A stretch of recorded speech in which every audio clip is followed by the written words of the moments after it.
Olá, bem-vindos a mais um episódio do podcast do ECOA, dos Executivos contra o Antissemitismo. Eu sou a Andrea Kogan e hoje as participantes do ECOA, a Marina e a Alessandra, a gente vai conversar com o William. William, muito obrigada por estar aqui. E a primeira coisa que eu queria que você contasse é sobre você, sobre sua trajetória profissional. Vamos lá. Tá bom. Bom, primeiro, pessoal, obrigado aí pela atenção, pelo convite, muito honrado. Minha trajetória profissional, formado em engenharia, começado em finanças.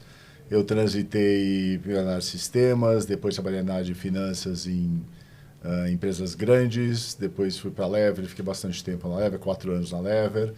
Depois fui para a Microsoft, né? Fiquei 10 anos lá na Microsoft, depois resolvi empreender um pouco. Aí acabei enveredando pelo mundo depois que eu saí da Microsoft e empreender, resolvi enveredar um pouco pelo mundo da inovação. Trabalhei em turnaround de algumas empresas, trabalhei com mentoria startups, trabalhei com startups e ultimamente eu estou trabalhando na conexão do ecossistema de inovação de Israel com as empresas brasileiras, né? Desde 2017. Um momento bastante interessante para estar com esse papel. Não é? E a gente está perguntando para várias pessoas, né, nesses podcasts que a gente está gravando dessa primeira temporada, em relação ao judaísmo, mas principalmente como era você, se você se reconhece de uma forma até o dia 7 de outubro de 2023, antes de empresa propriamente dita, mas você, e depois do 7 de outubro de 2023, tem uma mudança aí? Eu estava refletindo um pouco sobre isso. Eu acho que não tem mudança no meu judaísmo, né? Tá. Eu um judeu secular, mais ou menos, né? Então fazia Shabbat toda sexta-feira, Tá. ia na sinagoga nas grandes festas, né? Culto essas coisas, culto um pouco de religião, mas sou um judeu secular.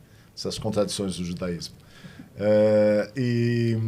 O judaísmo não, mas acho que mudou um pouco o papel que eu sinto na minha responsabilidade com a comunidade judaica. Né? Acho que a manutenção do judaísmo em poder contribuir e ajudar da forma que eu puder a comunidade a se fortalecer. Então, o 7 de outubro pegou muito para mim aí. Né? Falei, isto posto, né? O que eu faço? Qual é meu papel? Eu acho que isso é chave, né? Todos nós, de alguma forma ou de outra, né? Eu tenho na minha cabeça o judaísmo é uma religião de ação, essencialmente. Então, o que você faz? Né? Colocaram esse pepino para você. E no pessoalmente... fundo, o William está contando a história também do nascimento do ECOA, né? É verdade. A gente nasceu dessa necessidade pensando em fazer algo, de trocar a energia da dor, da tristeza, por uma energia da construção pela comunidade. Né? Uma das coisas que mais me chamou a atenção no primeiro pitch que eu escutei de vocês no Museu Judaico foi exatamente isso. É a pegada mais positiva. Essa pegada... não vamos falar de guerra, né? Vamos falar do antissemitismo, vamos falar como é que a gente pode... evitar esse tipo de conotação perversa e como é que a gente consegue trabalhar em cima disso. Vocês tinham um plano bacana, um framework bacana de utilização, eu gostei bastante. Profissionalmente, você sentiu... Você já estava trabalhando nisso, né? Ou estava trabalhando, não nisso exatamente, mas estava trabalhando com inovação, com empresas israelenses e tudo mais. Quer dizer, mas qual foi o impacto, por exemplo, dos seus pares em relação a você ou alguma coisa assim? Olha, quer dizer, a minha conexão é muito diretamente com o ecossistema de Israel, né? Então, eu contratava empresas de lá, eu tenho 2 sócios que ficam lá. São 2 sócios aqui no Brasil e 2 de lá. Uma coisa que me marcou muito, um desses sócios tinha uma filha que estava no Festival do Nova, ela conseguiu escapar. Meu Deus. Ela chegou em casa, botou o uniforme e foi para a fronteira do Líbano. Eu fiquei muito, muito, muito impactado. Nossa. Ela tem 20 e poucos anos de idade. Arrepio. Né? Ele tem ainda mais 2 filhas. Não, um filho e uma filha. A outra filha dele, outra foto que me impactou muito, emocionou, uma foto da filha dele, que ela estava, tipo uma festinha de pijama com a amiga. Sim. Né? Tinha ela e a amiga. E depois ela militar assim, full gear. Sabe aquela coisa bem puxada? Uma menina de 18, 19 anos, de idade dos meus filhos, um pouco mais nova que meus filhos. Mas eu fiquei muito impactado. Né? Então, a ideia de doar o seu filho para a guerra, para mim, pegou muito, muito forte. Eu falei, então... Temos que fazer algo, não dá para ficar parado. Se ele pode fazer isso, eu tenho que fazer alguma coisa. E como que teu sócio reagiu a isso? É interessante, eles têm uma pegada diferente, né? Ele acha que isso faz parte da vida dele. Ele reagiu de um jeito muito mais frio, Quer dizer, do que eu. Eu fiquei muito mais tenso, muito mais preocupado do que ele. E isso é normal. Quer dizer, a filha dele pegou a guerra num momento... Quer dizer, a família dele pegou a guerra num momento mais complicado, mas ele tocava isso de um jeito bom. Sim, é uma outra mentalidade, né? É uma outra mentalidade, totalmente diferente. E nas relações, aproveitando que você estava falando dessa conexão que vocês fazem, tão bacana, nas relações aqui no Brasil, com a rede de contato de vocês, com o ecossistema de inovação mesmo, você sentiu alguma coisa ou ali não... Com as startups. Olha, na verdade eu tenho 2 chapéus, né? Então eu tenho um chapéu que é chapéu de inovação e eu tenho outro chapéu no Museu Judaico, né? Então, dentro do Museu Judaico, a gente tem um papel de captação bastante relevante, né? E a gente depende muito de Lei Rouanet, e Lei Rouanet funciona a partir de doações de empresas, né? Parte de doação de empresas e parte de doações de pessoas afluentes da comunidade judaica. A gente sentiu uma queda das captações da comunidade judaica, porque a comunidade judaica se focou em ajudar Israel, normal, mas a gente sentiu uma queda grande na Lei Rouanet. Tá. Porque as empresas não queriam, de forma nenhuma, se associar com a causa judaica. Né? Então, não é que eles eram necessariamente contra Israel, antissemitas, não é essa discussão. Olha, eu não quero meter minha mão nessa cumbuca. Que é uma conversa que a gente tem escutado em vários lugares. Né? Bacana, legal, entendo a luta de vocês, respeito, mas não quero não é meu. Isso se manteve até me inclua fora dessa, por favor. E essa resistência se manteve ou algo foi mudando? Ainda está difícil. Ainda está difícil. Né? Quer dizer, tem algumas empresas que a gente consegue acesso mais rapidamente e agora é sempre difícil captar, mas a gente está achando um pouco mais difícil agora. Entendi. Né? Então, isso continua. O tempo vai passando, mas eu acho que tem coisas que não sei se a gente vai conseguir mudar a tão curto prazo, talvez, né? Se voltam a ser como... Será que voltam a ser como... Essa é a questão. Será que a gente tem... Eu acho que a gente atingiu um ponto muito difícil de retornar ao que era, em relação a muitas coisas, né? Infelizmente... E aí eu falo, infelizmente, por exemplo, o ECOA tem um trabalho infinito e eterno. Pior que é. Não tem um trabalho com deadline definido. Não tem. A minha esperança, espero não estar sendo inocente com isso, é que aconteça uma certa troca de cadeiras. Digamos, quem talvez estivesse sempre acostumado com o assunto, próximo do assunto e contribuísse, agora dissesse, não quero o meu nome, me inclua fora disso, como você falou. Por outro lado, a gente tem levado várias empresas para lá. Então, pode ser que a gente consiga despertar. Porque é bom falar, a gente gosta muito de promover o museu, viu, William? É bom falar, o museu não tem nenhum centavo de dinheiro público. O museu ele vive 100% de doações. Sim. Então, assim, a gente tem levado empresas para lá que tem... A gente espera despertar esse interesse, mas igual só pegando o gancho do museu um pouco do papel do museu, acho que desde o começo foi um museu não para a comunidade judaica, mas sempre foi um museu para a sociedade em geral. Né? Então a pegada do museu sempre foi uma pegada para fora. Eu acho que é a única instituição judaica que não tem um muro. Né, que não tem ninguém mais que isso, é de vidro. Nossa, é de vidro. Né? Eu acho que é a única instituição que não tem o vidro, ela é aberta. É um risco gigante, né, que a gente e foi proposital, que a gente topou correr porque a gente queria dar essa mensagem de um lugar aberto e é um lugar muito interessante para você ensinar o que é o judaísmo, para você letrar as pessoas no que é o judaísmo. E você mostrar também, tem uma parte interessante lá do Holocausto, na saída do Holocausto tem a conexão também com algumas tragédias que aconteceram de diversidade no Brasil, contra pessoas gays, com pessoas trans, indígenas, etc. e tal, que mostra que a questão do Holocausto em si é uma questão judaica, mas ela está ligada a outras questões também de diversidade na população de forma geral. Né? Então, acho que a gente contribui muito com essa briga, com essa discussão, letramento do antissemitismo com educação. Eu acho que o museu, na verdade, não é só letramento. Ele sensibiliza de um jeito. Eu acho que a maior sensibilização que tem, seguida por letramento imediatamente, que não fica em um ou em outro, né?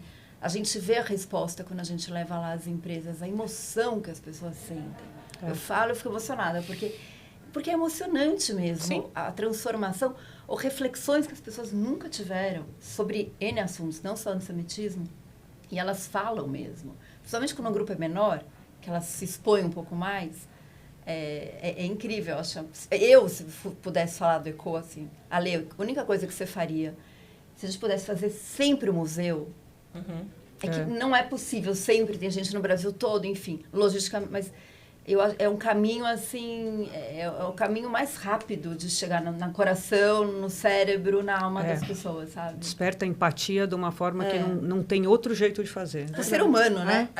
A gente costuma dizer nos treinamentos que todo mundo é o outro de alguém. Então, quando você vê ali o que acontece, é isso. Todo mundo é o outro de alguém. Você sempre é uma minoria em relação a uma outra pessoa, né? E eu acho que é isso que a gente tenta levar também nas empresas, né? Junto com o museu. E esse é o grande objetivo. Todos nós somos os outros de alguém e... Por favor, se você é antissemita ou racista ou transfóbico, etc. Você é um problema em algum lugar. Você tem alguma questão também, não é? Você exatamente. E eu queria te perguntar, já que a gente está falando, né, de levar isso para as empresas, ou de trazer as empresas para o museu, a gente está vendo, William, nessas últimas... Aliás, sempre nas empresas... Como se fala de diversidade, como se fala de inclusão, etc. Mas muito raramente se fala de diversidade religiosa. Ou de inclusão e de intolerância e preconceito religioso. E por que será isso? E como que você vê que a gente pode mudar? Eu tenho uma questão e uma dúvida. Eu não sei se judaísmo é um preconceito religioso, né? Ou se é um preconceito contra povo, contra a cultura. É contra povo, contra a cultura. Mas a gente toma aqui no Brasil para simplificar, não é? Porque senão a gente vai entrar numa questão semântica, filosófica, que é muito maior. Tá bom, mas a gente entende o que você está falando. É muito mais uma perfeitamente. identidade. É muito mais identidade do que religião. Exatamente, porque inclusive se você perguntar o que é judaísmo para 20 pessoas diferentes, 20 pessoas vão falar coisas diferentes. Se você lembrar no museu, logo quando a gente entra Isso no museu, mesmo. a gente o que é ser judeu? Exatamente. Cada um tem uma resposta. Isso. Fun fact. Né? Aquele texto do lado do negócio do museu que explica, né? Aquele texto a gente escreveu 17 versões e a gente não concordou com a versão final. Nada mais judaico do que isso, não é? No painel do que é ser judeu. É perfeito. Não dá. É perfeito. Mas eu acho que o que acontece... eu não sei se a questão é religiosa, mas acho que a questão do judaísmo em si é que o judaísmo é a minoria. Quer dizer, quantos judeus tem na empresa? Sim, 10, às vezes nada. Você vai lá, às vezes. você vai na Microsoft, minha tem um. Microsoft tem 1.000 funcionários no Brasil. Quantos judeus tem? 10, 15? Sim. Né? Quantos negros tem? Muito mais, né? Claro. Quantas pessoas homossexuais tem? Quantos protestantes? Trans, quer dizer, qualquer coisa. Então, é uma minoria muito pequena. Então, acho que a gente tem, né, como parte do ECOA, uma missão grande de, apesar da gente ser uma minoria, da gente transformar isso numa discussão relevante. Né? Então, a pergunta é, como é que a gente transforma, mesmo sendo uma minoria, como é que a gente traz essa discussão para ser protagonista nessa conversa? Eu acho que esse é o principal desafio que a gente tem. E quando às vezes você fala do ECOA e você faz a tua apresentação antes da gente entrar, né? Você, ao longo desses meses, como que você foi recebido quando você fala desse assunto? Você acha que todas as empresas falaram, nossa, maravilhoso, quero Deixa eu conhecer esse pessoal. Deixa eu conhecer essa galera. Não, me inclua fora disso, pelo amor de Deus. A regra é nomes. A regra então, é, que legal que você está fazendo isso. Né? É bacana. Bacana. Siga Legal. assim, Foi, né? Parabéns. Parabéns. Exatamente. Estou com você. Tamo junto. Eu acho que o caminho não é o caminho direto. Eu acho que o caminho não é o caminho de, putz, eu quero falar sobre antissemitismo dentro das empresas. Um pouco da provocação que eu fiz com a Lê, acho que desde o começo, eu acho que precisa pegar as pessoas pelo coração primeiro. Porque depois você pega pelo coração, o resto é mais fácil. Então, esse caminho do judeu, obrigado pelo elogio, fiquei super feliz, né, dessa conexão que vocês sentem quando vocês vão no museu. Eu acho que o museu é um bom caminho para isso. Você pega ele pelo coração, ele fica impactado, fala, bacana, você entendeu? Qualquer só bacana. Vamos conversar sobre antissemitismo dentro da sua empresa? Eu acho que é uma conversa diferente do que uma conversa, eu quero discutir antissemitismo na tua empresa. Então, a gente tem percebido casos de empresários judeus, executivos judeus, cargos muito altos dentro das empresas, que não querem ter essa discussão dentro das empresas, não querem se expor. Né? E eu até entendo isso, eu já fui executivo de grandes empresas, entendo essa dificuldade, entendo essa questão. Então, a conversa é isto posto, né? Como é que a gente pode se organizar? Que estratégia a gente tem que ter para chegar dessa mesma mensagem, talvez num caminho um pouco diferente? Acho que a gente tem conseguido fazer algumas coisas assim, né? Porque a verdade é que no último mês apareceu muito isso. Né? Várias empresas que a gente foi, apareceu esse...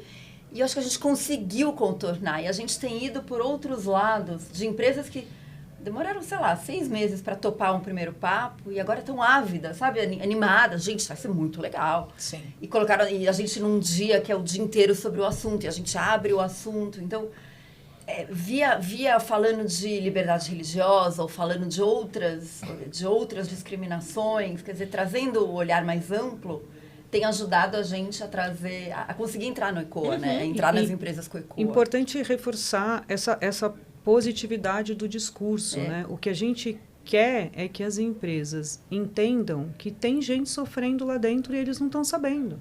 A gente quer ajudar essas pessoas a pararem de sofrer e se sentirem bem num ambiente onde, se sentindo seguras, elas são mais felizes, mais produtivas, elas são melhores em tudo, né? Inclusive fora da empresa, né? Mas sabe, eu estou lembrando o caso do Ricardo lá da GIP, que foi um dos que eu falei diretamente, ele encampou na hora. Total, foi dos primeiros. E eu falei, Ricardo, Ricardo, por que você, né, o que aconteceu? Não, cara, porque isso é o certo.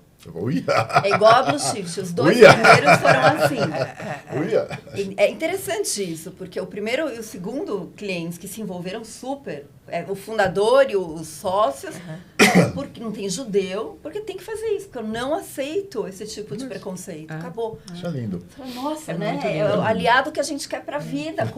E a GIP deu o passo de mexer na sua documentação interna, nas suas políticas, no seu código de ética para incluir o combate ao antissemitismo. Coisa mais maravilhosa, sem nenhum judeu. Né? Mas olha como a gente está engatinhando nisso, né? Porque o que era para ser uma coisa óbvia, o que era para ser uma coisa... Gente, a gente precisa falar disso porque discriminação é errado, porque a gente não categoriza ser humano, a gente não acha que judeu é melhor isso ou pior aquilo, vira uma exceção, né? Não estou dizendo que outras empresas não estão falando isso, não estou dizendo isso, mas assim, a gente fica muito feliz por isso e que a gente deveria falar, tá, é o normal das pessoas. O mundo que a gente vive não é. E não é. Mas é porque a gente não é visto como uma minoria que sofre. A gente é visto como opressor, né? Como conquistador. Está na moda achar que a gente é opressor, está na moda que a gente influencia tudo. Tem todos os mitos em volta. Todos os mitos. Desculpa, está na moda não, faz tempo. Faz um tempinho, né? Faz uns 2000 anos. Faz uns 2000 anos isso acontece. Uns 3000 vai. Agora voltou. Agora virou um antissemitismo. Tem vários nomes que eu estou vendo que as pessoas estão falando, os estudiosos, eu estou gostando bem. Gourmet apareceu esses dias. Isso, achei ótimo. Quem que falou? Não ouvi Não me lembro também mais. não. Alguém nas redes sociais foi esses dias. Com a história da tal jornalista. De uma jornalista que falou algumas coisas. Algumas besteiras. E aí falou do antissemitismo gourmet. E eu achei... Acho que foi a Lê Chianelli. Pode ser. Pode ser. Achei sensacional. O antissemitismo da moda, o antissemitismo Nutella. Tem vários nomes, né? É que ele volta repaginado, né? Então, assim, se você... O antissemitismo, vamos dizer assim, essa água. Você coloca no copinho, ela toma essa forma. Se você coloca na garrafa, ela toma outra forma. Então, o antissemitismo vai tomando a forma de acordo com a realidade, com os anos que a gente vive, né? Mas sempre está ali presente. Então, uma história que eu escutei, eu não lembro aonde, que me gravou bastante. Ele falou, olha... Na verdade, quando a gente teve o ataque de 7 de setembro, né, voltando um pouco para essa... De outubro, desculpa. Voltando um pouco para essa conversa, você começou a ver um monte de antissemitas saindo de tudo quanto é. Eu falei, cara, saindo dos esgotos. Da onde veio isso, né? Da onde veio isso? Eu não esperava, e eu sou... meu pai passou em campo de concentração, minha mãe sobrevivente de guerra, né? Eu perdi 3 avós na guerra... Perdi 3 tios na guerra, quer dizer, sou sobrevivente direto. Né? Eu falei, putz, eu não achava que na minha vida né? passaria. No pleno ano 2024, 2023, eu ia ter esse tipo de repercussão. E aí, eu estava lendo um artigo, um cara falou, olha, na verdade, essa questão antissemita teve uma lua de mel de 1945 e diante, quando as pessoas se arrependeram da questão do Holocausto. Olharam aquilo e falaram, nossa, isso é muito feio. Aí não, aí exageraram, vamos parar um pouquinho. Parou. E agora acharam uma desculpa para parar de parar. Então, a gente voltou ao tempo normal, que é o que você falou desse antissemitismo repaginado, antissemitismo, né, que volta em várias formas. Aí você vê a história ao longo do tempo, ele foi se transformando em várias coisas. Eu tenho E agora é mais uma, agora é só mais um. Eu tenho um grande amigo, psicólogo, está super na mídia e tal, não judeu, que me ligou na semana seguinte, ao 7 de outubro, para saber como eu estava. E eu falei para ele, cara, eu tô perdida, assim, me explica como que alguém é atacado gente, Israel não tinha nem entrado em Gaza. Me explica como que alguém é atacado e imediatamente ele vira o vilão, né? Ele vira acabou de sofrer um ataque selvagem. Ele falou, Marina, o mundo está precisando de um ódio. Está precisando. Sim. A questão das redes sociais, tem uma série de coisas aí na psique das pessoas que estão tornando as relações mais superficiais, etc, etc. As pessoas estão precisando odiar. E qual é o ódio que está sempre ali na prateleira? O antissemitismo, o ódio contra judeu. Ele não pega mal. Ele falou, desculpa te dizer isso, minha amiga. Pega mal. Mas não é verdade. pega mal. Não pega mal. Esse é o bom ponto, não pega mal. E é legitimado por falas de quem você respeita, teoricamente. É quem não respeita quem também, não, mas quem respeita. É isso. Não, claro, de quem, por quem os antissemitas respeitam. Então, existe uma coisa que eu sempre falo, que é a legitimação do que você sente, né? Então, para você falar, às vezes, publicamente, você precisa ser legitimado, né? Sim. Às vezes, coisas boas, ou coisas assim, eu sofri alguma coisa, eu vou fazer uma denúncia, porque alguém falou que eu preciso fazer essa denúncia, eu vou falar, e a pessoa toma coragem. Que bonito isso, né? Mas o contrário também. Então, se determinado político, se determinado professor, se determinado ídolo que eu tenho está falando isso, então ele está legitimando o meu ódio, né? Então, assim, isso... Ufa, posso odiar tranquilo. Agora, tranquilo que eu posso falar o que eu quiser. O antissemitismo ganhou um aval muito grande. Isso. Né? Gigante. Depois do 7 de Aqui outubro. no Brasil, muito grande. Muito né? grande. O governo não ajuda muito também. Não, mas Ao contrário. mas aí tem um pouco do nosso papel, né? Como é que a gente dentro do ECOA consegue puxar o branding um pouco mais para o nosso lado. É isso. Posso fazer uma pergunta? Claro, que tá no roteiro? por favor. Como que você... Porque você você conheceu o ECOA no fim do ano passado, no nosso evento, certo? Eu conheci no evento de em vocês, novembro. exatamente isso. E aí entrou e hoje é um mega blaster É o aliado nosso, tipo, embaixador também, né? E Muito Mentor e aquelas questões importantes que fazem eu repensar tudo. Exato. E é bárbaro. BFF. Continua. ECOA. Mas como é que foi para você mudar? Porque o ECOA tem essa proposta de, ok, temos esse problema, o que a gente vai fazer a respeito? É meio esse o... Sim. Como é que foi para você entrar nessa vibe que antes estava todo mundo mais no... Eu acho que a Lê está falando isso porque a gente não vê tanta gente dando essa virada de chave, sabe, William, né? Eu acho que essa virada de chave é uma virada de chave difícil, principalmente no mundo executivo. Isso é uma coisa que eu sempre falei para vocês. Não é trivial. Eu acho que mesmo no meu caso ainda é tímido. Quer dizer, eu vou, me esforço, né, ajudo. Não, tudo bem. O quê? Né? Você? Não é. Nossa, não, para, vai. Então, sério? É humildade. Não é, sério. Se ajuda pra Acho que caramba. não. Pra caramba. Bom, enfim. Então os outros são muito piores. Mas Guilherme, a barra é muito baixa. Os nomes que a gente tem que pôr, aliás, na apresentação, que eu estou para. Exatamente.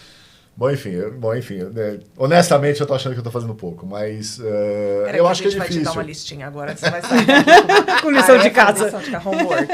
Não, mas acho que pro executivo, eu acho que é uma questão difícil, né? Eu acho que a gente precisa ir achando a mensagem, achando a forma de comunicar para o próprio executivo judeu, né? No caso, poder se colocar dentro da empresa de um jeito legal. Ele não pode se colocar com raiva, ele não pode falar... Sim. E é super difícil você se colocar sem falar da guerra de Gaza. Isso. Né? Como é que você se enfia nessa história, nesse branding de Israel? Agora, cuidado, acho que mudou um pouco, mas com o branding de Israel pós-Gaza, super chamuscado. Né? Então, precisa achar um caminho. Acho que a gente está tateando, acho que a gente teve evoluções importantes. Você falou que... A gente está aprendendo, no né? final, Claro, faz parte do processo. Você aprende, eu vou por aqui, funciona, errei, a gente está fiz um sabendo montão. ter mais sensibilidade, eu acho. É perfeito. Eu acho que faz parte. Eu acho que isso é parte do. Acho que isso é parte do processo, né? E o que você falou, por exemplo, do pessoal desse evento que a gente fez com o pessoal da BRH no museu, que a partir daí você gerou uma série de leads para você poder conversar na empresa, perfeito. Eu acho que esse é o caminho, a gente tem que ir devagarzinho, com consistência, né? Seguindo essa direção, sem desistir, pelo amor de Deus. Não, Né? fica tranquilo. Sempre focados para a gente conseguir esse objetivo. E é uma briga, não é trivial. E a gente Não aprende... não é trivial para quem não é judeu e não é trivial para quem é judeu. Eu acho que a gente aprende tanto que não houve até hoje um treinamento igual ao outro. Porque a gente está sempre aprendendo. E a gente sempre... Revendo. Tem esse material que ficou assim, não, atira esse slide, coloca esse slide, vamos colocar falar essa mais fala. sobre tal coisa. Exatamente, vamos colocar essas dicas de livro, tirar a dica de livro, vamos colocar essa fala, tirar essa fala. Olha o que isso... E infelizmente a gente tem muito material concreto para dar de exemplo, né? Isso é triste, mas é verdade. Então, peraí, vamos dar um exemplo recente? Vamos dar um exemplo recente. Então, a gente tem essa elegância, vamos dizer assim, e esse feeling de ver e quais as empresas. Mas aí você falou uma coisa também que é muito delicada, né, William? Que é quando as pessoas falam e você está lidando com o coração, a gente tem que tomar muito cuidado na fala, né? Os executivos, se são judeus, a gente sabe, a gente vê os grupos de WhatsApp como são doloridos. As pessoas muito são inflamadas, doloridas, né? as pessoas muito inflamadas. inflamado, Então, claro, tem que ter uma coerência, tem que ter uma elegância na fala, tem que ter uma série de questões que às vezes as pessoas não estão ainda preparadas, né? Não sei se estarão, mas vamos ler, vamos aprender, vamos ver aqui, vamos compartilhar ali, né, para fazer um treinamento e fazer, enfim, que seja o propósito. Mudar, quer dizer, o treinamento é um meio de você mudar o comportamento das pessoas. O objetivo é você mudar o comportamento das pessoas. E pensando um pouquinho no Ecoa, né, trazendo um pouco o meu mundo, o Ecoa é uma startup. Né? Você é uma startup, você tem o objetivo claro de mudar o comportamento das pessoas em relação ao antissemitismo, e a gente está tentando mexer em algumas... Tenta o caminho A, não funciona, tenta o caminho B, funcionou, que legal. Que é o que você falou, o caminho B funciona, só preciso mudar isso aqui um pouquinho. Tá certo, eu acho que é isso que precisa fazer. De teste a gente tá no fluxo de teste e arruma. Atenção, assim espectadores, é uma startup sem fins lucrativos. Atenção. Pro bono, somos todos voluntários. Como diz meu marido, uma startup que está dando certo desde o começo, porque a gente tem muito cliente. Muito cliente.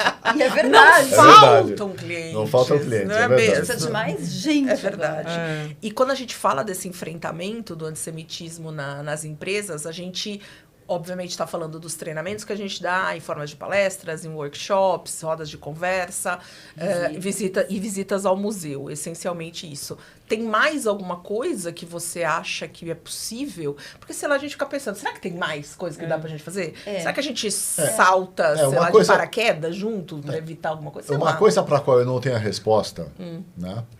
E aí um pouco do meu background de executivo, é um pouco qual que é a mensuração de sucesso, né? Qual que é o Key Performance Indicator de sucesso? Qual que é o KPI de sucesso? Então, o KPI de sucesso é a quantidade de treinamentos que eu dei, ou o KPI de sucesso é eu efetivamente mudei o comportamento dentro da empresa. Então, não está claro para mim ainda, acho que a gente precisa pensar um pouquinho, navegar um pouco nesse mundo para entender, olha, como é que eu meço mudança de comportamento? Né? Que no final do dia é isso que eu quero. Né? É isso que a gente quer. Como é que eu meço isso? Que deveria ser o KPI, na minha opinião. Que deveria ser o KPI. Deveria ser esse bottom line. Mas é difícil. Agora, como medir isso? Não tem a menor E ideia. mais, porque não necessariamente vocês têm hoje, em todas as empresas, um comportamento o tempo todo isso que eu ia te... Não, né? eu acho o seguinte... Ou em algum momento. Eu acho o seguinte, aqui estamos já, né, nesse bate-papo aqui.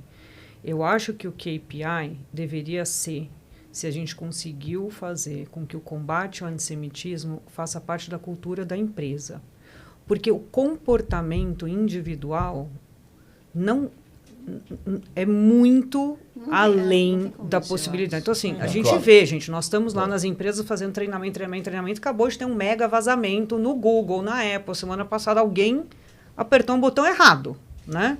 As pessoas, você pode educar quanto for, Sim. elas continuam apertando o botão errado, mas se eu entendo que passou a fazer parte da cultura da empresa e que aquilo não é mais um comportamento admissível, Eu acho que esse é um bom termo. aí né? eu Sim. acho que é um KPI legal, entendeu? Eu acho que não ser um comportamento admissível é um bom Aceitável, KPI. né? É Isso isso. eu acho bacana. Agora, Essas são coisas. duas coisas, porque uma coisa ele não ser admissível, a outra ele fazer parte da cultura, que eu acho que isso é profundo. É. E talvez muito de longo prazo, eu diria. É. Não acho que é com um treinamento que a gente consegue. Acho que é uma coisa para a gente discutir. Se for o nosso objetivo, cultura, eu acho que é o principal alicerce. Mas acho que como primeira... Não deveria não querer. Eu concordo com Total. você, Ale. De repente, o primeiro passo pode ser não ser um comportamento admissível. É um bom primeiro passo.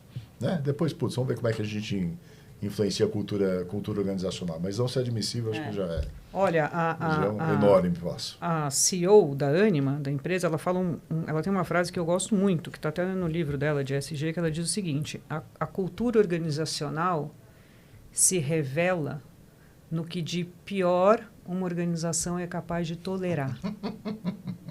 Essa é boa. Porque a cultura, o que é bacana, o que é legal, o que é...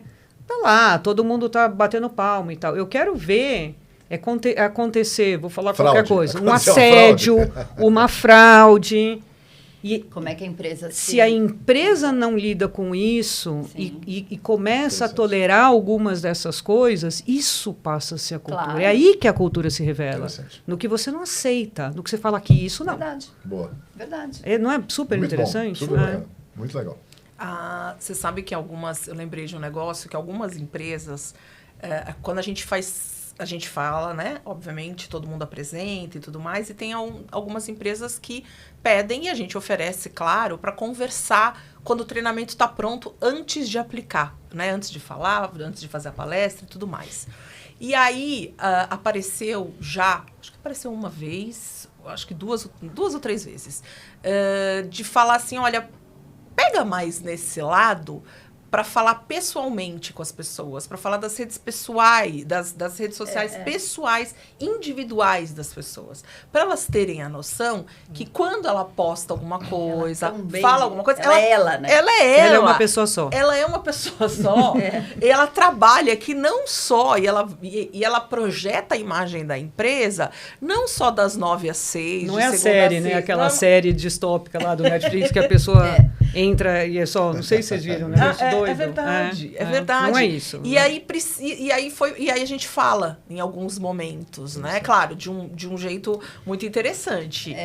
Que hoje aquela empresa que a gente teve reunião traz Sim. da forma de qual é a minha responsabilidade nisso, Isso. o que eu vou fazer. Isso. Porque eu sou uma pessoa o tempo todo. Mas acho que esse é um dilema antigo, que piorou com as redes sociais. Aquela coisa, você é um no trabalho, você é um sempre.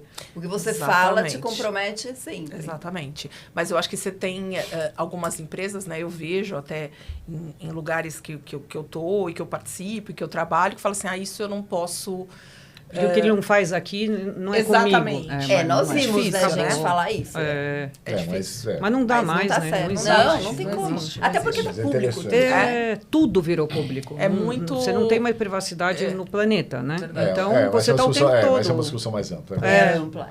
Mas você está Sim, sempre... sim. Você está associado a uma marca. Tem uma reputação atrás de você, Claro. Exatamente. né? Talvez no bottom line você é uma marca, né? Não, você é uma marca. Você não é é bottom line, uma você é uma marca. marca. Você é uma marca.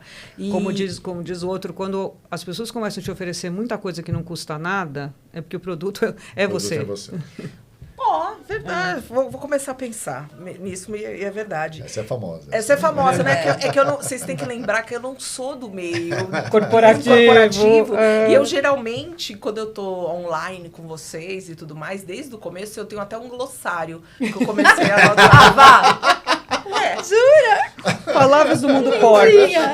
Claro, eu não sei. Tem coisas que eu não mostra sei. pra gente. Tá escrito nos meus Eu adoraria cadernos. poder fazer a mesma coisa com você, mas não vai caber em lugar nenhum. Não é um glossário organizado ordem alfabética, mas eu tenho palavras que eu fui anotando e A gente aprendendo usa muito. e que vocês KPI usam deve ser muito. uma delas, com Exato. certeza. Verdade. Gente, né, o meu meio é o acadêmico.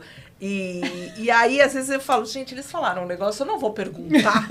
Boa. Porque tá todo mundo falando e eu vou me achar uma imbecil que nunca ouvi essa Não, palavra. você tem que perguntar. Eu faço isso sempre. Quando eu entrei no doutorado e eu não sabia o que alguns professores estavam falando, eu fazia assim, claro, com certeza. E aí anotava e chegava em casa, procurava na Amazon o livro e tal. E aí, assim, eu vou ficando mais inteligente, né? E tudo mais. Enfim, então, por isso que pra mim são coisas que eu aprendo sempre. Claro. Porque são frases e livros que eu nunca li. Né? Tô aprendendo com vocês, Tem uma claro. linguagem Tem uma corporativa. linguagem. Tem E uma quando você linguagem. entra numa empresa, tem a linguagem Daquela da empresa. empresa. Isso. né? E A por... Diageo tinha um glossário. Exato. É. Por isso que eu... Literalmente. Por isso que a gente vai em dupla ou em trio. É. Que vocês falam uma coisa e eu falo outra, porque eu não posso interferir em algumas certo. coisas, né? Tem é isso. E eu acho que é por isso que o ECO tá dando certo também, não é mesmo? Eu acho. É isso mesmo. Porque tem os dois olhares. Tem os também, olhares né? para tudo. Você tem que ter um olhar acadêmico muito claro, muito coerente. Como somos mulheres judias, cada uma de nós tem 3. Tem. Né? Tem um homem Verdade. e tem um. Mas às vezes ele é voto vencido, na maioria das vezes, né? Tadinha. Coitado, não. Um pouco mais de diversidade. É né, uma pô, né? diversidade. É, Na realidade, é. é uma Mais diversidade. É. Deixa eu te perguntar uma coisa. Deixa. Quais são os nossos aliados nesse momento? Que boa pergunta. Então, eu fiquei pensando bastante sobre isso. E eu falei, putz, honestamente, não sei, né? Eu acho que os nossos aliados são aquelas pessoas que têm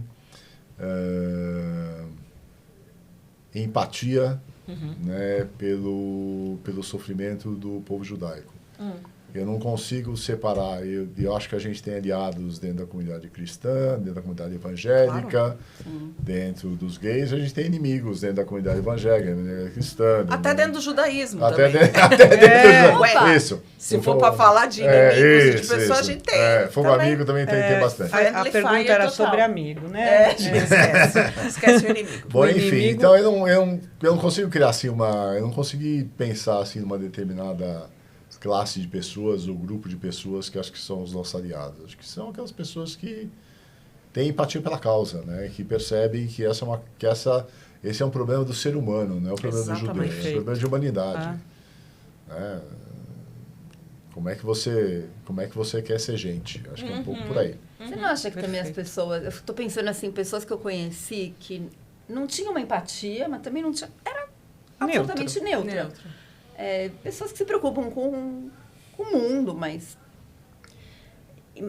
que viraram grandes aliados, tendo informação, sabendo mais do que está acontecendo. Então, quando ela pergunta assim, você falou quais são os seus aliados, né? Não necessariamente as pessoas. Sim. Na hora me veio informação correta, educação talvez Sim. seja a nossa maior aliada. Desse lado, sim. Concordo Fiquei com você. pensando Sempre, nisso, sabe, agora. Educação sempre, né? É. Para que- Mas para mim, assim, se for para pensar num perfil aliado, para mim, é quem consegue parar e escutar. Porque está muito difícil a gente fazer as pessoas escutarem. Exatamente. A gente tem muita informação para dar. Exatamente. Mas Tem que ouvir. todo mundo virou juiz em 3 minutos de Especialista informação. sobre tudo, né? Especialista em tudo. Assim, as pessoas chegam para conversar com você fala assim, mas meu Deus do céu, quando é que você começou a estudar Oriente Médio que você não me contou? Quando você fez a sua pós-graduação Sua pós-graduação, em Colômbia, né? Em Colômbia, né? Colômbia aí. Pessoas Aí que a gente escutam, já entende. Eu Escuta, acho. pare, ouve o que eu estou falando, né? Mas acho que eu concordo com você ali. Acho que nessa linha de aliado, acho que a educação é o nosso grande aliado. Eu concordo com você. Acho que a educação, contar para as pessoas, ter a oportunidade de falar um pouco a nossa história, acho que é Contar mais, né? contar Eu vejo que quando mais eu conto, vezes, contar mais vezes. Falar. E de um jeito legal, né? De um jeito bacana, de um jeito das Isso contribuições. que o museu faz, né, gente? Se o museu faz e a gente também a faz. gente O ECO também faz, faz. o ECO O ECO também, claro. O ECO também faz, que é claro. mostrar as coisas legais, os valores judaicos, né? As contribuições que o judaísmo deu para para a civilização. Eu acho que é um pouco por aí. Muito bom. E continuaremos essa luta, não é mesmo? Opa, estamos juntos. Estamos juntos. Estamos juntos. Hashtag tamo juntos. Hashtag tamo junto. Obrigada, William. Obrigado a vocês, parabéns pelo trabalho do ECOA. Obrigada. Obrigada. Obrigadão. Até a Valeu. próxima. Tchau, tchau.